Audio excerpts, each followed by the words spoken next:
untuk semuanya. Kembali lagi dalam YouTube channel Ramla Official. Minggu ini kita akan membahas beberapa pertanyaan dari sahabat-sahabat Ram mengenai permasalahan hukum yang ada. Kita akan membahas. Kebetulan di sini sudah ada Bang Ram. Ya. Apa kabar Bang Ram? Alhamdulillah sehat-sehat pengacara.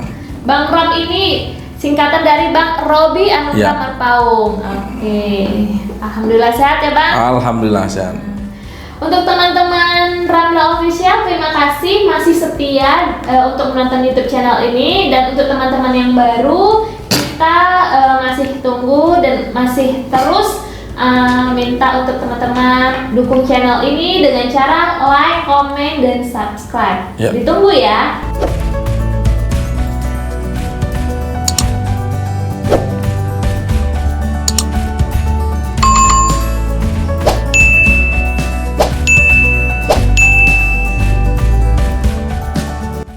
Terima kasih untuk teman-teman yang sudah subscribe YouTube channel ini, dan kita akan melanjutkan ke pembahasan kita dalam minggu ini. Ada beberapa pertanyaan ini Bang. Ya. Salah satunya aku ini ya, bacakan dulu pertanyaan kita dari Assalamualaikum, selamat sore Pak. Assalamualaikum. Saya ingin bertanya tentang undang-undang dan tentang peraturan hukum. Apakah ada hukumnya untuk pria yang telah menjanjikan menikahin lalu melanggar dan mengingkarinya?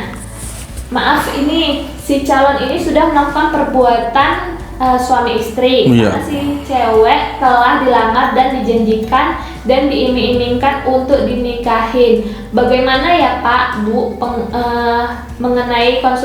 mengenai konsultasi hukum, apakah permasalahan ini ada undang-undangnya dan bisa diajukan ke hukum? Apakah ada undang-undang yang bisa menjerat si laki-laki ini? Apakah bisa dijebloskan ke dalam penjara? Terima kasih Pak, mohon jawabannya. Baik, terima kasih pemirsa Ramla Official yang terus mengikuti perkembangan dan terus bertanya kepada Ramla Official berkaitan tentang masalah yang dialami dirinya, keluarganya, tetangga, sahabat, atau teman-teman lainnya kepada Ramla Official.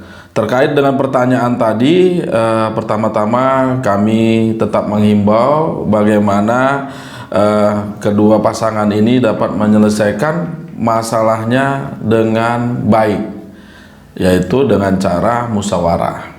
Musyawarah adalah hukum tertinggi di dalam memutuskan suatu perkara, karena kedua pasangan ini pada prinsipnya saling menyayangi, saling mencintai, dan ingin kedua-duanya hidup lebih baik lagi ke depan. Namun dari masalah ini perlu kami tanggapi. Pertama, apakah kejadian peristiwa yang dialami pemirsa tadi, mereka sudah berpacaran dan sudah melakukan lamaran, pihak laki-laki sudah melamar pihak perempuan melalui keluarganya, namun pihak laki-laki tiba-tiba memutuskan hubungan, dan disayangkan pada saat proses hubungan ini, karena termotivasi lamaran tersebut, si perempuan dan laki-laki sudah melakukan hubungan selayaknya suami istri. Pasti yang dirugikan di sini adalah pihak perempuan. Pertanyaannya, apakah perbuatan laki-laki ini dapat dihukum? Kita melihat dari dua sisi. Pertama, perbuatan ini dari sisi hukum perdata. Dalam hukum perdata, kalau kita mau mengajukan upaya hukum, ada dua. Pertama, upaya hukum gugatan wan prestasi. Yang kedua, upaya hukum gugatan perbuatan melawan hukum. Kalau gugatan wan prestasi pastinya dasarnya harus adalah perjanjian. Sekarang pertanyaannya, ketika si perempuan dan laki-laki ini melakukan hubungan pacaran, hubungan pernikahan dan lamaran tadi, ada nggak perjanjiannya? Kalau seandainya mereka membuat ketika waktu mau berpacaran ada perjanjian, dilihat isi dari perjanjian tersebut. Kalau isi dari perjanjian itu bertentangan dengan apa yang diperjanjikan, maka kita bisa mengajukan gugatan wan prestasi. Tidak memenuhi prestasi yang ditentukan dalam perjanjian, tapi secara umum orang pacaran nggak pakai surat perjanjian. Mungkin Bu Siti ada perjanjiannya. Ini kebetulan Bu Siti ini lagi alhamdulillah dikit lagi mau udah dilamar orang, dikit lagi menikah. Ada perjanjiannya, Bu? Enggak sih. Enggak. Cukuplah hukumnya. Kepercayaan. Jadi secara umum begitu, tidak ada perjanjian sehingga kita tidak bisa masuk kepada gugatan wan prestasi. Yang kedua, upaya perdatanya adalah perbuatan melawan hukum. Perbuatan melawan hukum ini adalah rujukannya pasal 1365 Kitab Undang-Undang Hukum Perdata yang menyebutkan tiap perbuatan melanggar hukum yang membawa kerugian kepada orang lain mewajibkan orang yang karena salahnya menerbitkan kerugian itu mengganti kerugian tersebut. Jadi tujuan upaya hukum tadi kedua-duanya adalah ganti rugi, baik wan prestasi maupun perbuatan melawan hukum adalah kedua-duanya meminta ganti rugi. Kalau tadi wan prestasi sudah jelas tidak bisa kita gunakan karena secara umumnya orang berpacaran tidak menggunakan perjanjian. Di atas materai yang ada. Artinya itu nggak kita bisa. Sekarang kita membahas tentang perbuatan melawan hukum tadi. Saya sudah menyampaikan bunyi pasal 1365 sehingga kita mentelaah peristiwa yang dilakukan oleh kedua pasangan ini, apakah perbuatan itu masuk kategori perbuatan melawan hukum. Tadi secara singkat pastinya orang yang bersangkutan sudah dewasa. Kalau dewasa, pertanggungjawaban hukumnya masing-masing. Masing-masing dalam melakukan perbuatan hukum.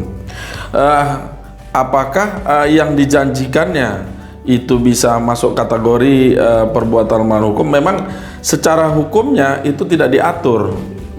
Secara hukum tidak ada aturan jelas orang berpacaran putus bisa digugat. Atau orang yang sudah dilamar dan pihak perempuannya sudah mengeluarkan biaya dengan itu bisa digugat, itu secara aturan rigidnya nggak ada. Tapi kita bisa melihat tadi filosofi pasal 1365 perbuatan melawan hukum tadi. Kita melihat lagi apakah unsur 1365 ini sebagai perbuatan melawan hukum ini terpenuhi. Kalau itu masuk kategori melanggar hukum, ada undang-undang yang diatur tentang itu dan dilanggar, maka itu bisa dimasukkan kepada perbuatan melawan hukum. Pihak yang dirugikan bisa meminta ganti rugi. Karena ini tidak secara rigid diatur di dalam undang-undang, maka boleh saja pihak yang dirugikan mengajukan gugatan ini ke pengadilan dalam rangka membuat terobosan hukum. Ini pernah dilakukan oleh beberapa pasangan. Ada di beberapa daerah kita lihat terdahulu dia diputuskan pacarnya. Yang menggugat ini adalah pihak laki-laki. Pihak laki-laki karena motivasinya ketika pacaran dia sudah mengeluarkan biaya, waktu, pikiran dan lain-lain.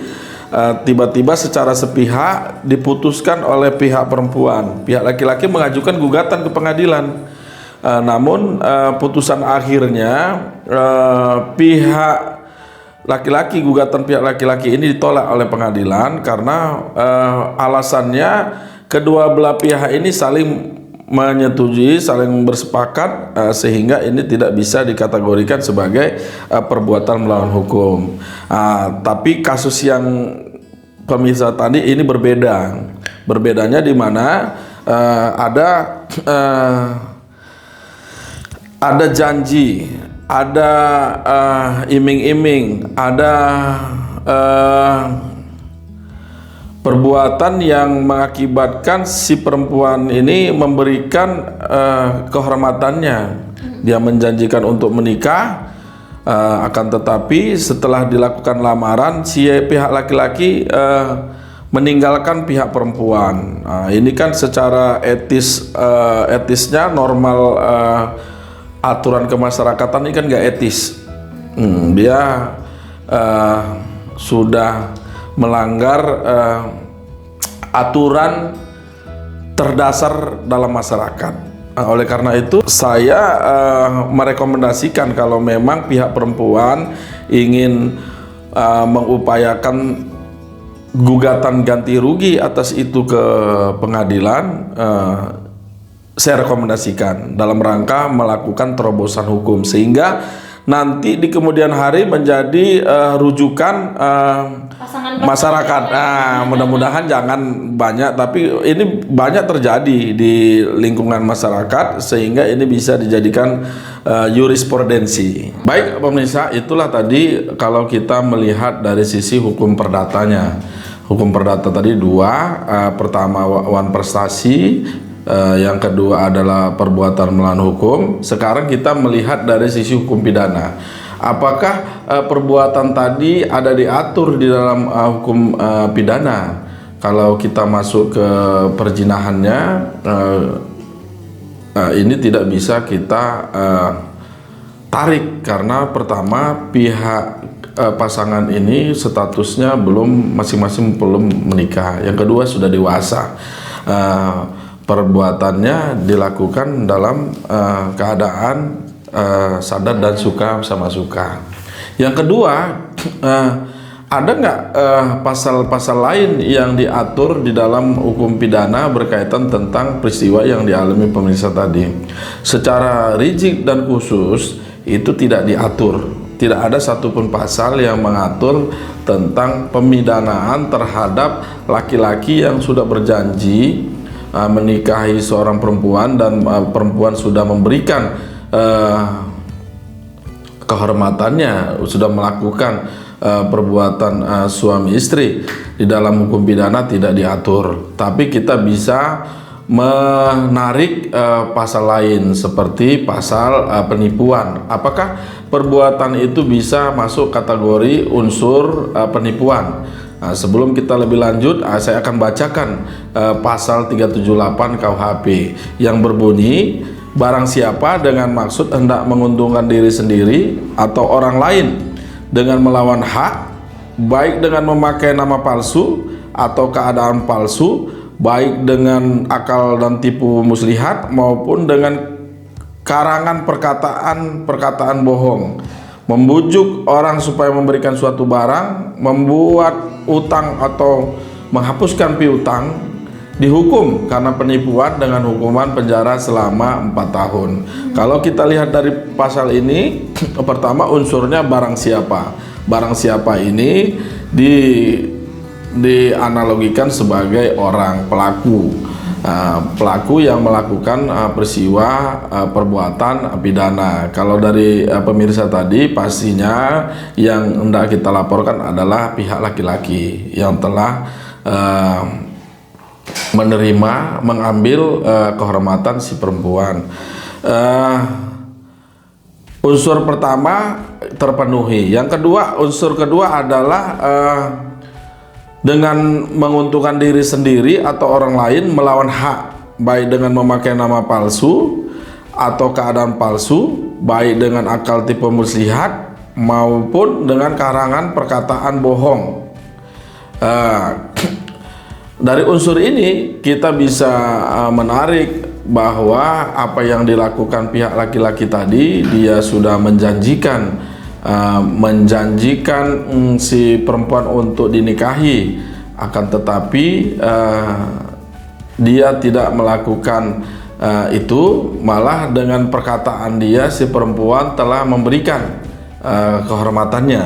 Nah, ini bisa masuk kategori kategori di dalam unsur ini ada keadaan palsu, keadaannya palsu.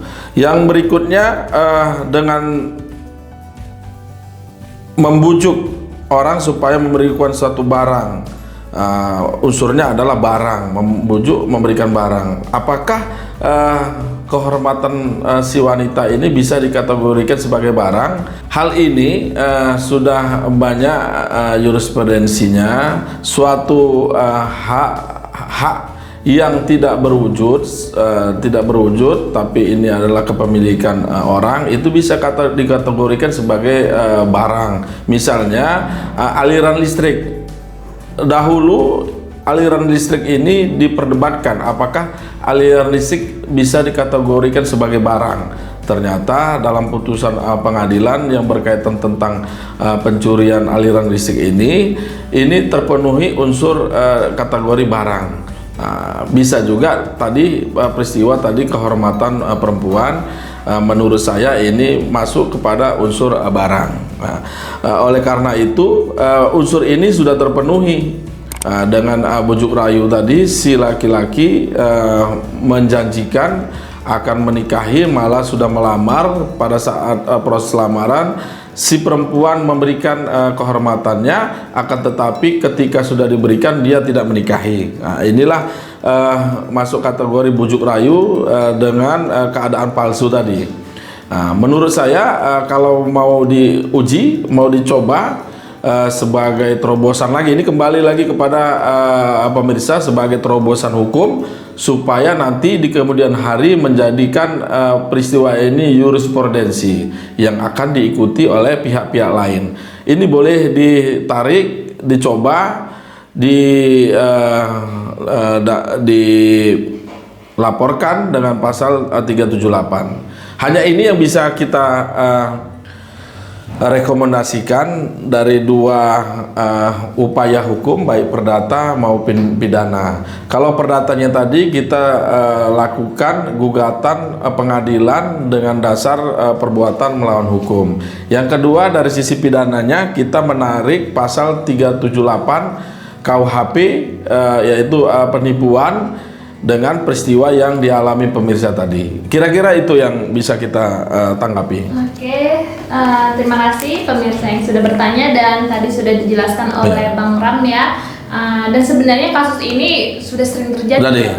Jadi kalau misalnya sudah ada jurisprudensi, mungkin bisa jadi ya menjadi pencegahan juga, gitu Bang. Melihat ternyata ada akibat hukumnya, gitu. Harapannya ya janganlah banyak terjadi hal-hal demikian ya Bang. Jadi kalau kita mau cross check di sosial masyarakat, peristiwa yang dialami pemirsa ini bukan pemirsa sendiri. Kalau mau kita kita tabulasi, hampir di seluruh Indonesia banyak mengalami ini, tapi mereka tidak memahami bagaimana cara untuk melakukan pencegahan.